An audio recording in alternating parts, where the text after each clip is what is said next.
Good afternoon, students. My name is Dr. Kevin Lotz, and it is exciting to meet you, at least through the medium of video. I wanted to provide a quick introduction and a brief autobiographical background before we meet in person to help jumpstart our collaborative learning together as I look forward to embarking upon a semester of learning about you and then also learning together.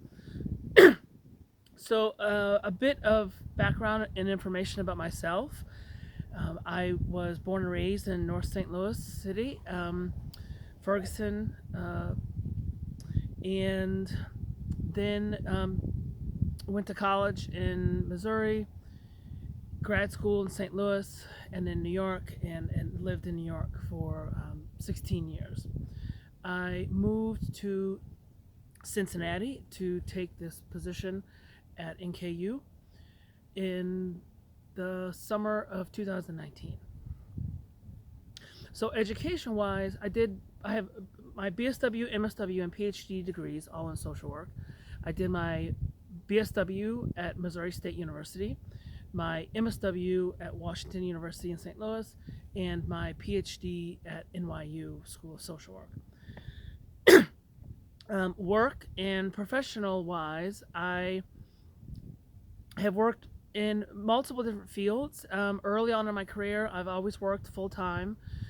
Throughout all three of my degrees, worked full time, so I understand and can easily relate to the experience of full time working students or students that work in any capacity.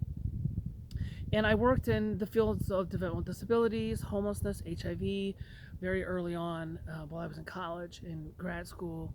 Moved into homeless and runaway youth, and then finished my MSW in 2003 and spent the next 16 years in New York City working mostly in drug treatment for prisoners and homelessness.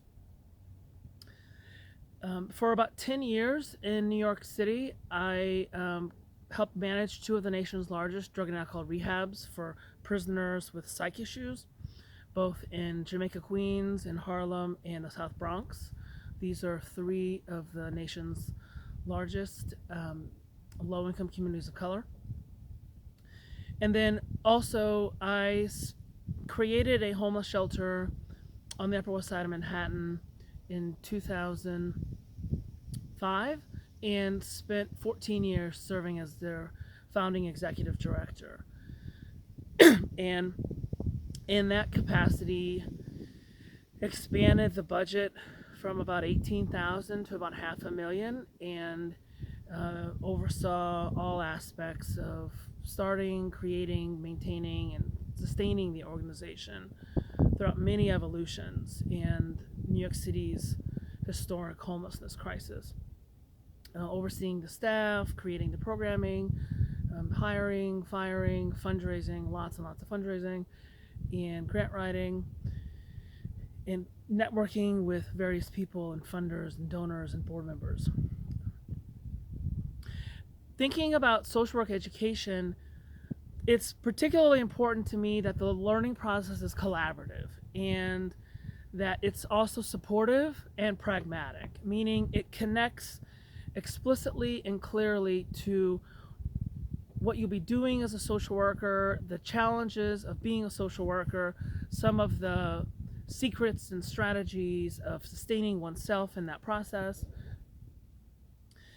And I guess in a nutshell, one of the things that's important to me, which is something that my staff and interns, I've had over 50 MSW interns I've supervised over the years, is just the concept of just of just handling your business. And it's something that the clients, regardless of whatever field or discipline that I've worked in, it's really at the end of the day, the clients want their needs met, and they need their needs met, and that's what is paramount to them.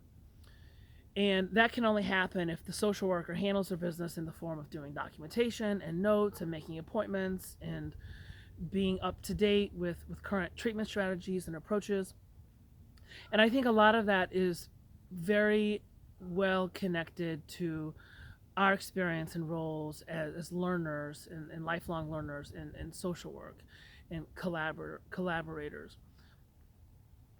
And that's something, that's a commitment that I share, and that will manifest itself in many ways. But I take the job of social work education very seriously, and want to make sure that throughout the process that you feel as if you're heard and that your needs are met, and that we can proceed in ways that you leave both the class, each class, and then also the university after you get your social work degree, feeling prepared and equipped and confident that you can not just do the role, but exceed in the role, feel fulfilled, and really kind of advance social justice in significant ways.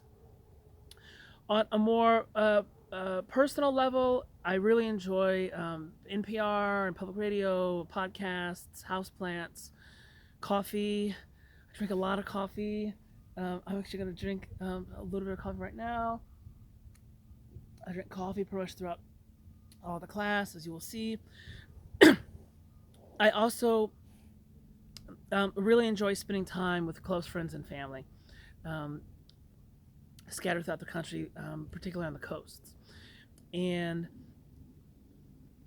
um, speaking of which, I come to you today, this crisp fall sunset or evening from Boston, where I have an aunt and am staying at her place as I work remotely, do a little bit of grading and writing, and try and get here as much as I can. And this leads into one of my most significant long term sacred life philosophies, and that is having a social support system, one that's very large, that's diverse, that's committed, and where there's a lot of balance and reciprocity, where you help support them, they help support you. And I think that nowhere is this more important than in social work, and having been a therapist and a clinician and executive director and a teacher and professor.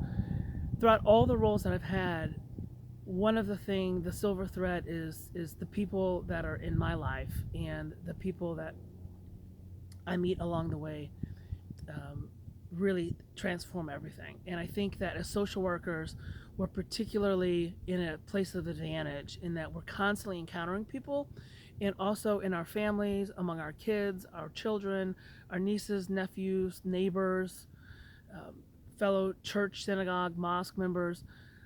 The roles and purposes of being a social worker are particularly known and appreciated. And I look forward to learning about you over the course of this semester and learning what's important to you and learning together and collaboratively. And I look forward to meeting and seeing you soon. Thanks so much. Take care, guys.